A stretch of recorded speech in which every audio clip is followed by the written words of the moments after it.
Fl-aħħar ta' Wissu jasal fi tmiem l-proċess ta' konsultazzjoni dwar ir-riforma fis-sistema tal-pensjonijiet għalhekk it-tnejn filgħodu l-imsieħba soċjali kienu mitluba jagħtu l-kontribut tagħhom għal din ir-riforma. Il-laqgħa tal-MCSD kienet diskritta mill-Ministru Helena Dalli bħala mezz li bih il-Gvern jikkonsulta b'mod wiesa' sabiex il-proposti għal pensjoni adekwata u sostenibbli jirriflettu l-ħtiġijiet tal-partijiet li se jintraqtu b'din ir-riforma.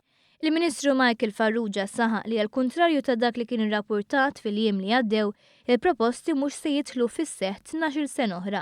Dawk kollha li bħalissa jirċievu l-pensjoni se jibdew jibbenefikaw mill-pensjoni minima nazzjonali garantita sa 5 snin oħra. Sostna li din ir-riforma għandha tkun holistika u sostenibbli u mhux kosmetika kif kienet ir-riforma tal-2007.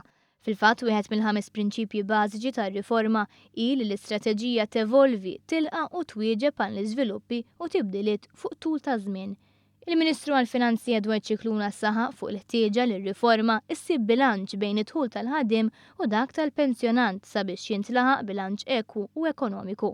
Stqar li l-pensjonijiet jafu jkunu ta' xkiel l-ekonomija tal-pajjiż u għalhekk ir-riforma hija mfassla fuq proposti li jħarsu lejn il-futur.